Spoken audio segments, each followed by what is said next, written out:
On a tous connu ça, non? Un petit désaccord qui, d'un coup, se transforme en grosse dispute. C'est typique d'une cour de récré, mais ça arrive partout. Aujourd'hui, on va décortiquer ensemble une méthode de communication qui est toute simple, mais franchement super efficace pour régler les conflits. C'est un peu comme un mode d'emploi pour continuer à se parler, même quand on est vraiment en colère. En fait, tout repose sur cette idée, qui est simple mais fondamentale. Être en colère, c'est normal, c'est une émotion. Par contre, ça ne devrait jamais être une excuse pour blesser les autres avec des mots.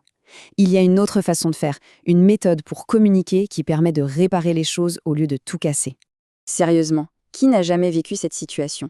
La discussion commence, et en à peine quelques secondes, on se retrouve coincé dans une espèce de spirale infernale. Chacun campe sur ses positions, personne n'écoute vraiment l'autre, et la frustration, elle ne fait que monter, monter, monter. À ce stade, la communication est juste rompue. Voilà, c'est le mot parfait. Ça déraille. C'est ce moment précis où la conversation s'arrête d'être constructive et où tout part en vrille. Les reproches fusent, les accusations s'enchaînent et on a l'impression que la solution s'éloigne de plus en plus. Notre but, ça va être d'apprendre à voir venir ce moment critique pour pouvoir le désamorcer.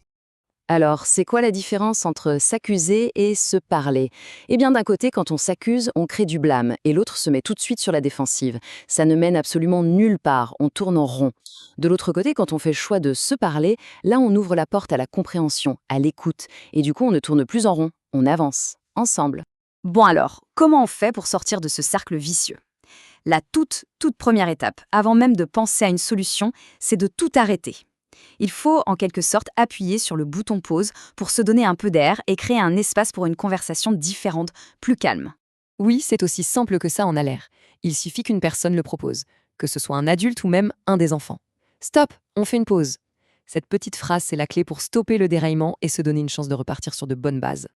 Ok, super. On a fait une pause, tout le monde s'est calmé. Et maintenant, on fait quoi? C'est là que cet outil génial, le message clair, entre en scène.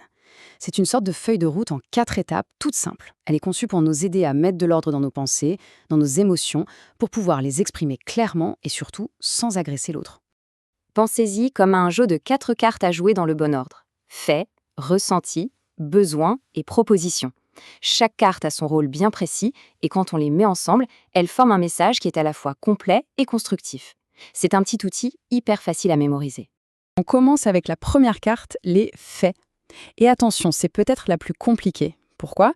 Parce que notre cerveau, il adore interpréter et juger. Ici, le but, c'est de s'en tenir à ce qui est concret, observable. On évite les phrases comme « tu as fait exprès de », on dit simplement « quand je vois que mes affaires ne sont plus là ». C'est un point de départ neutre, que personne ne peut contester. Deuxième carte, le ressenti. Là, c'est le moment de dire ce qu'on a sur le cœur, de parler de ses émotions. La clé absolue, c'est d'utiliser le mot magique « je ». Je me sens inquiet ou je suis triste.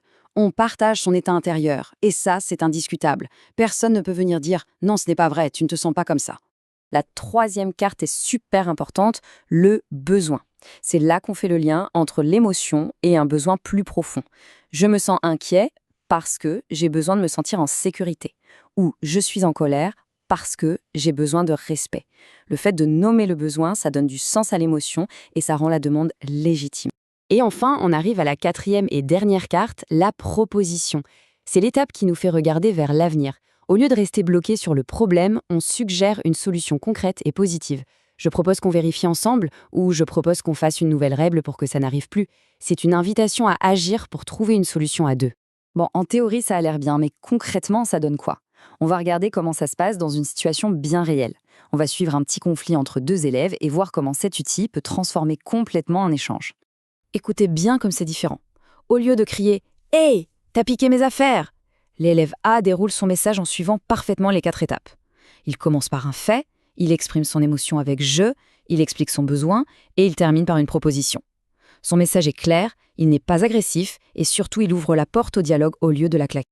Et là, attention, ce que fait l'élève B est absolument essentiel. Avant même de donner son point de vue, il reformule ce qu'il a compris. Il montre à l'autre qu'il a vraiment écouté et entendu son inquiétude et son besoin.